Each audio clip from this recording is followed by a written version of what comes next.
Shalom, muita paz, muita luz, na luz da verdade do real Messias Emmanuel Abidrushim, o Senhor do juízo final.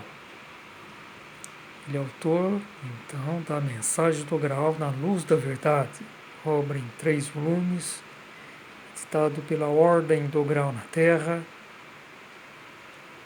www.graal.org.br,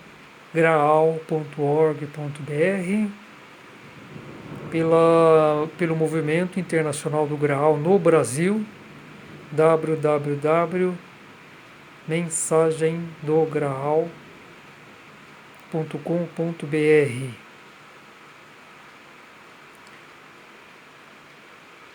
Oremos.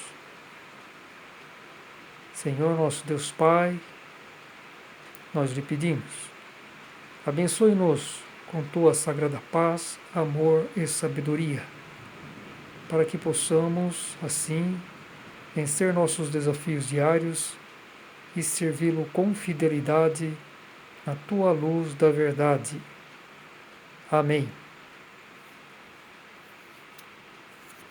Jundiaí, São Paulo, Brasil. Hoje é dia 3 de outubro de 2021, num domingo, 14 horas e 5 minutos. Está chovendo aqui em Jundiaí, uma chuva forte. Acho que vamos voltar às chuvas, né? As chuvas normais, tão necessárias, né?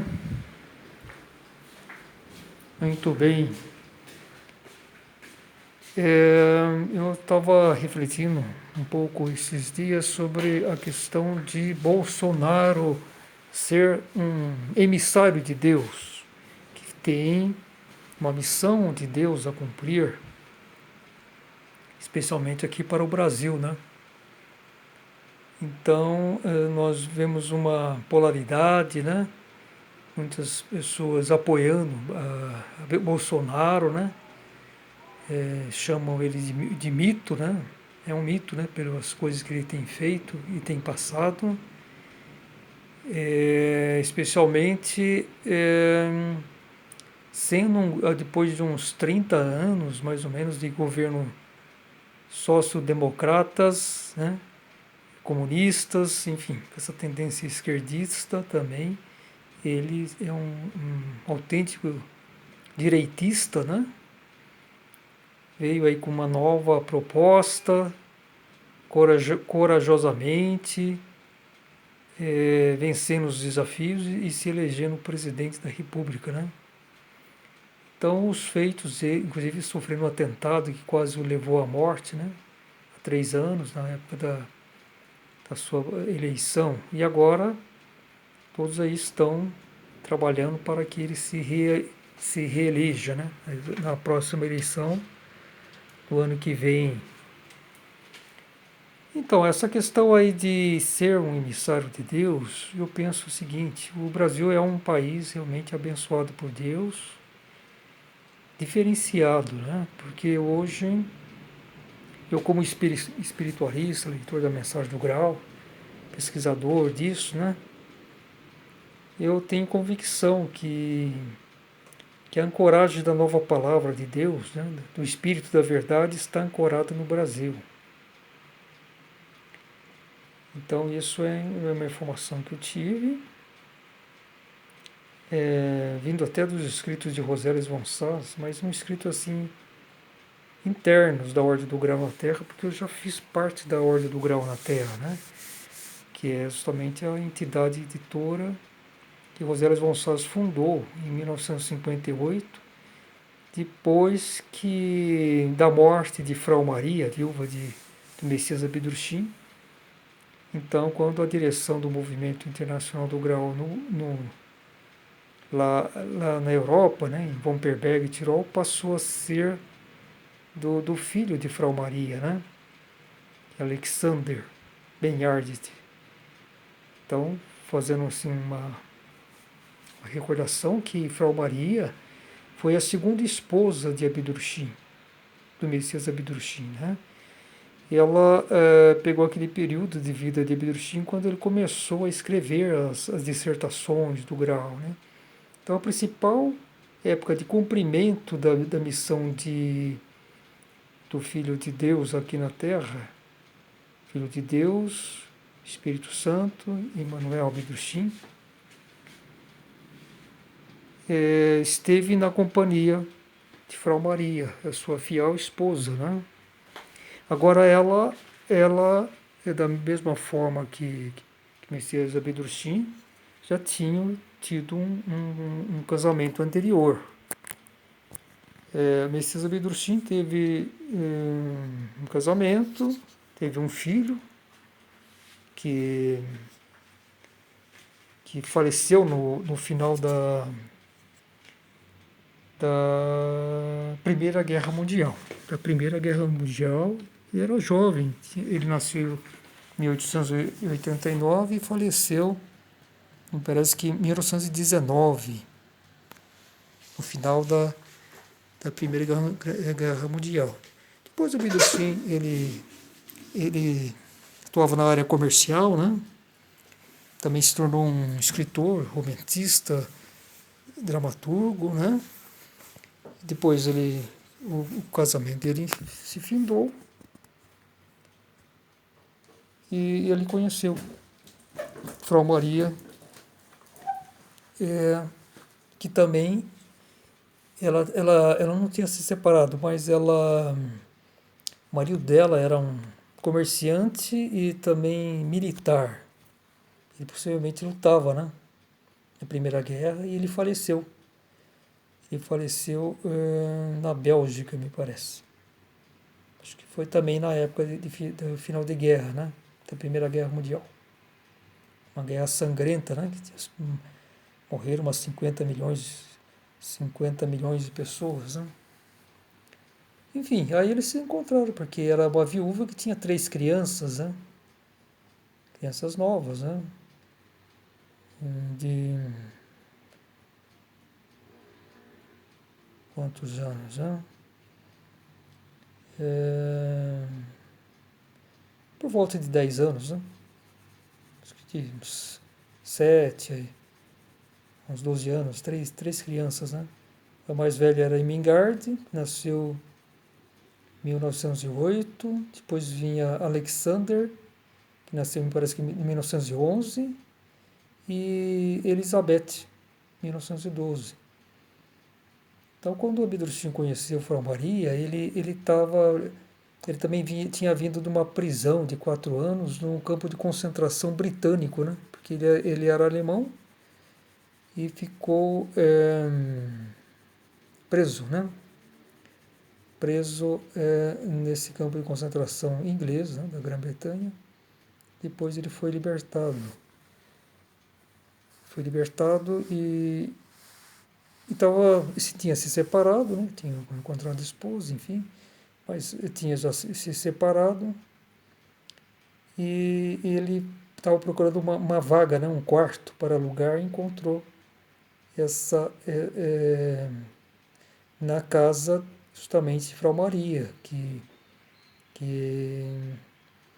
desejava alugar um quarto para ajudar nas despesas, né?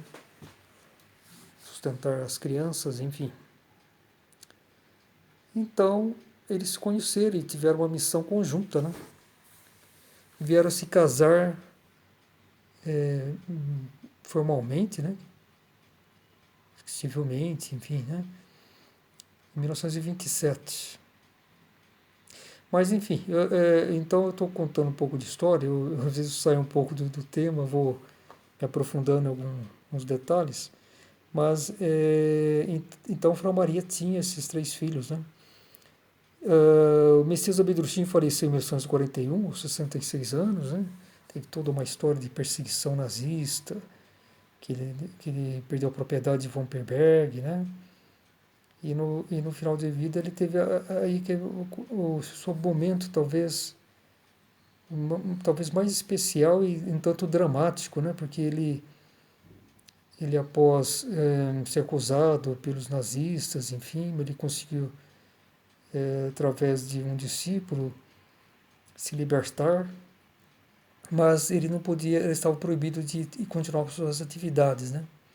Mas nos os últimos 3 anos de vida, 3 últimos anos de vida, ele foi para Kipsdorf, embora ele ainda era constantemente vigiado pelos nazistas, ele foi para lá, como eu creio, com a missão de revisar toda a sua obra, toda a sua dissertação, que ele havia escrito entre 1923 e 1938, revisar para o tempo que ele não estivesse mais na Terra, porque houve o falhar de convocados, a humanidade não o reconheceu, então ele tinha que preparar uma mensagem especial de salvação para a humanidade, para as pessoas, para o espírito humano. E sob muita pressão, porque ele estava fazendo algo que ele estava proibido de fazer. Ou seja, continuar sua obra, né? Mas ele conseguiu terminar, só que como isso foi em maio, né? Em maio de 1941, conforme um depoimento que Mingard deu, em 1956, em um cartório de Chivates, porque o Mingard era a primeira filha, né? A filha mais velha de Frau Maria. Ela era uma auxiliar direta, né? Para o Messias Abduchin, nos seus escritos e tal, né? Então ela fez esse depoimento e contou isso. Alguns não acreditaram na história que ela contou, né? No depoimento, mas eu acredito que sim, que ela disse exatamente o que ocorreu. E, enfim, ele concluiu em maio, final de maio, em Pentecostes, e faleceu em dezembro, aos 66 anos. Né? Mas como ele estava preso, estava em guerra, enfim, ele é preso, diria, em prisão doméstica, né? Porque e era só válido para ele, né? Depois que ele faleceu, isso não permaneceu para a esposa dele, Frau Maria, a viúva, né? Passou a ser viúva, e os 3 filhos, né? Então, mas devido a toda aquela circunstância, eu acho que muitas dificuldades, né, financeiras, tudo. Só depois que Frau Maria recuperou, com o final da guerra, né, em 1945, a propriedade de von Perberg retomou. Eu acho que também com auxílio também de adeptos do Grahal, né, conseguiu reconstruir e em 1949 imprimiu o primeiro volume dessa mensagem, né, que passou a ser a mensagem oficial. E, bom, Frau Maria ficou enferma e faleceu em 1958. Então, até 57, 1957, aos 71 anos. E Rosélia von Sass, que era uma discípula de Abdrushim, ela era uma discípula, né? De alguns discípulos de Messias Abdrushim que estavam no Brasil. Mas ela não aceitou a direção de Alexander e Mingard, né? Então, por causa disso que ela se separou e fundou a Ordem do Grau na Terra. Então, é aí que eu quero chegar, dei uma volta aí, mas quero chegar ao ponto que eu estava refletindo. Que foi preparado pela luz, né? Quando viesse o Espírito da Verdade, ele escrevesse a sua palavra, que seria a palavra de Deus, a nova palavra escrita, né? Idioma alemão, que é um idioma preparado, né? É o idioma que mais transmite os valores da palavra viva de Deus. Então, o idioma alemão foi preparado para isso, para quando o Filho do Homem viesse, o Espírito da Verdade, como Cristo nos prometeu, essa palavra fosse, vamos supor, fundamentada, né, alicerçada no idioma alemão.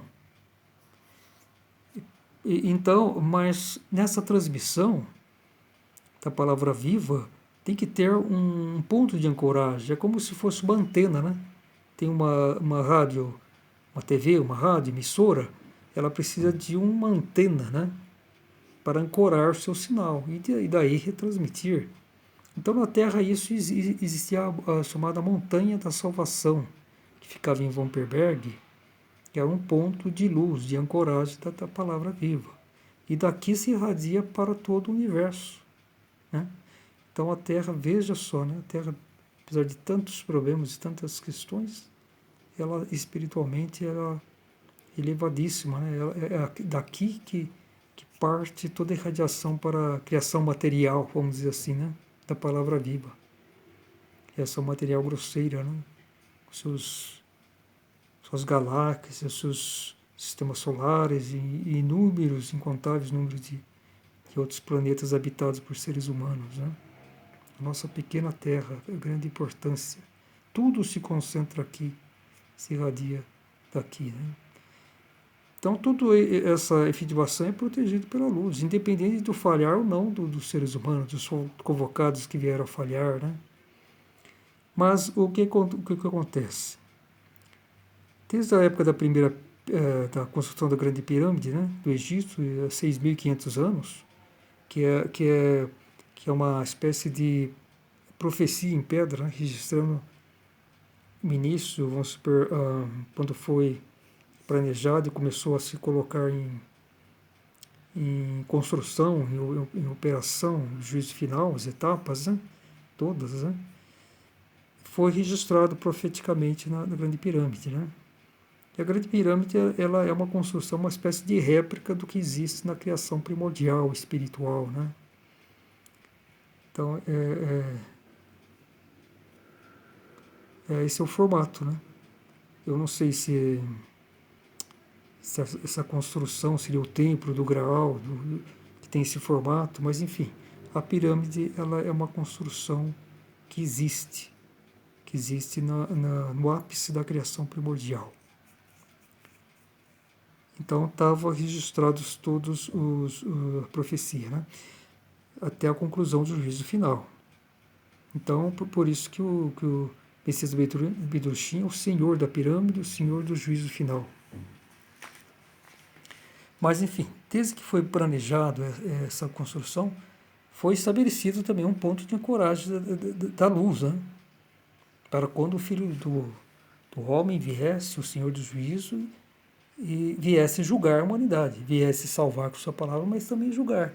Diferente de Jesus, que Jesus veio só em missão, quer dizer, só não, em missão especial, no sentido puramente do severo amor de Deus, mas ele não veio julgar, porque ele não é juiz para os seres espirituais, né? Quem é o juiz é o Espírito Santo, é o Espírito da verdade. Então, Jesus voltou ao Pai. Ele não tem mais nada aqui com a humanidade. Por isso, essa questão, volta Jesus vai voltar, isso é uma fantasia. Isso aí é só uma vontade, um desejo, mas sem bases espirituais, sem uma incompreensão. Porque Deus Pai tem dois filhos, Jesus Cristo, que é o seu amor divino, e o Espírito Santo, que é a sua justiça e a sua vontade. Então ele destinou Jesus Cristo para como rei sacerdote da esfera divina e o Espírito Santo para a criação espiritual, né? Então é essa a questão. Mas então vamos voltar à questão da Grande Pirâmide. Então nessa época, me parece que há 5.000 anos atrás,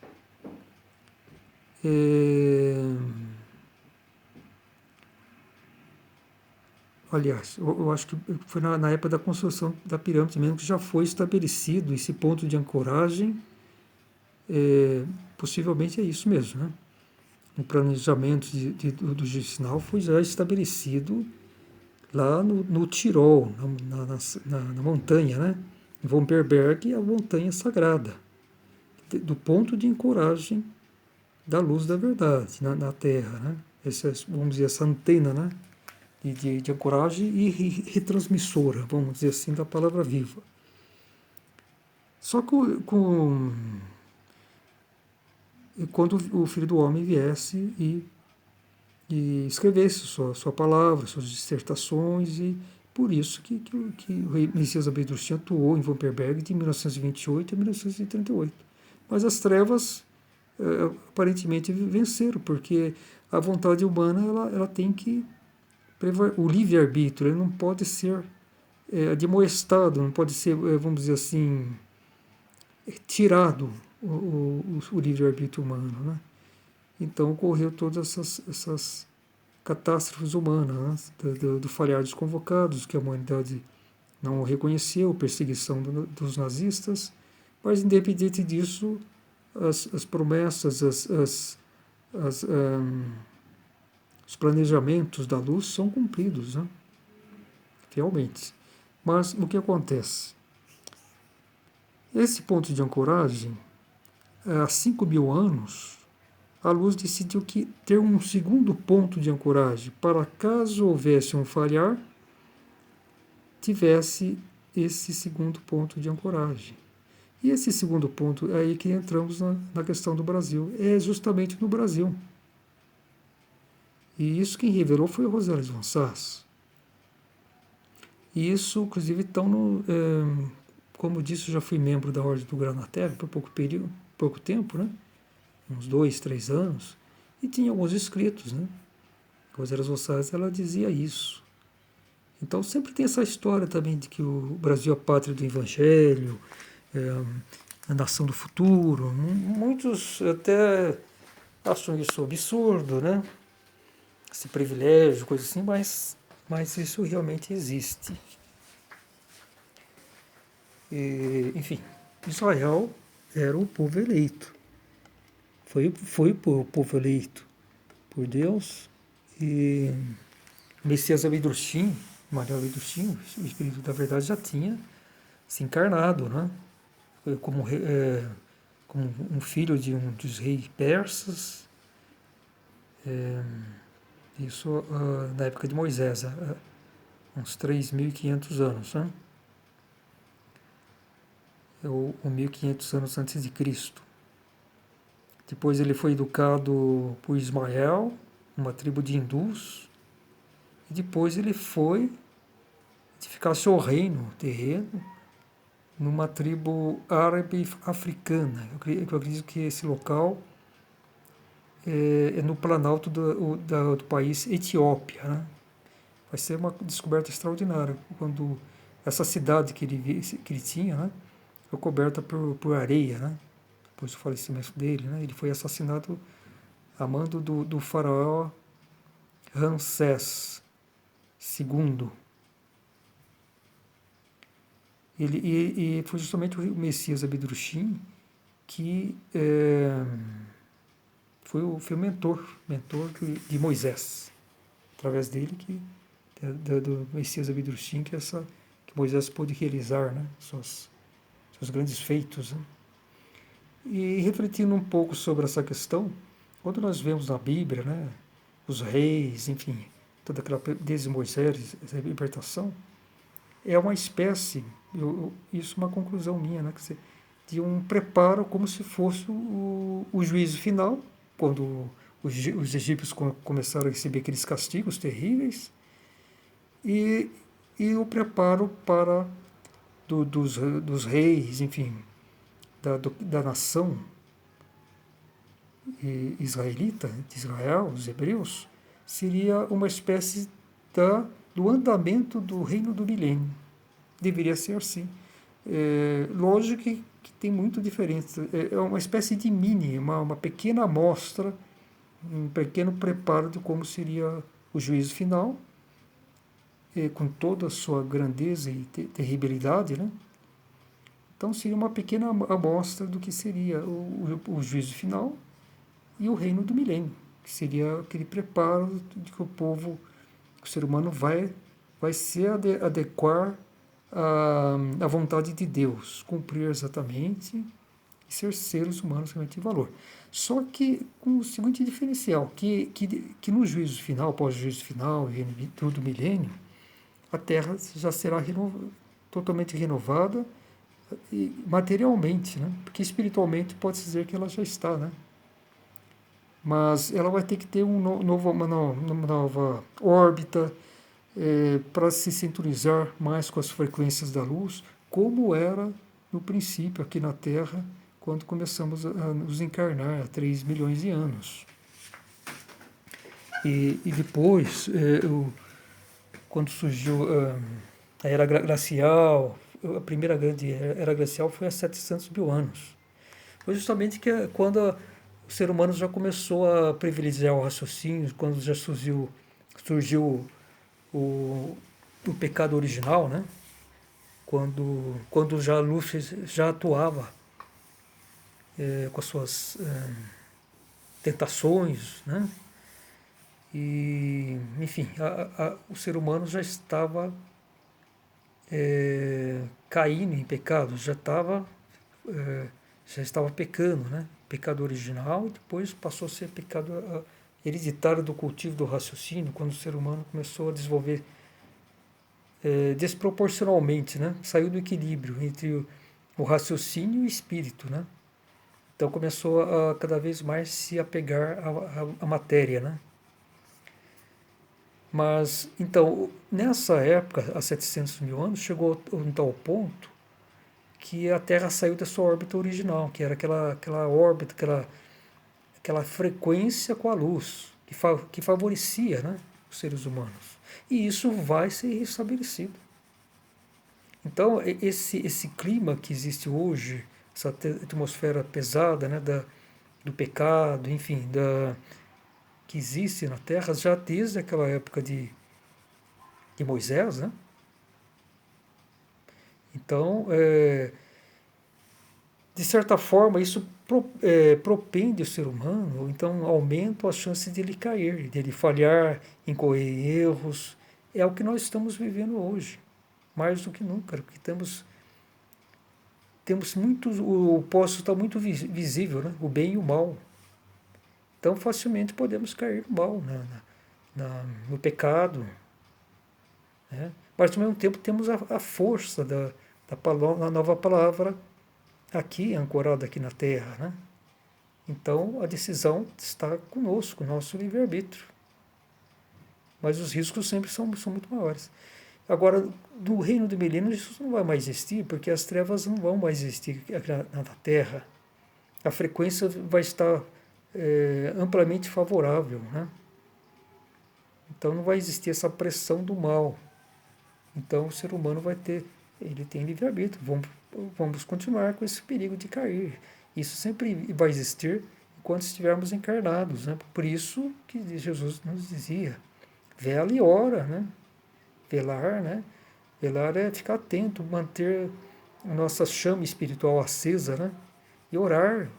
Vamos pensar em Deus, pedir socorro quando necessário, né? Nessa frequência intuitiva, né? Daquele que tem boa vontade, que tem pureza no coração, né? Porque os perigos sempre existem, né? Mas então, o que eu estava dizendo sobre a ancoragem da luz. Então foi decidido há 5 mil anos que teria um segundo ponto de ancoragem, e que seria no Brasil. Na Terra, lógico que ainda não tinha esse nome, mas até os indígenas tinham tinha o nome Tupi, alguma coisa assim, de M Brasil, que tem a ver também com enteais, a atuação de enteais. Tem 2 livros que são editados pela Ordem do Grau da Terra que são muito importantes, né, para essa compreensão da missão do Brasil, que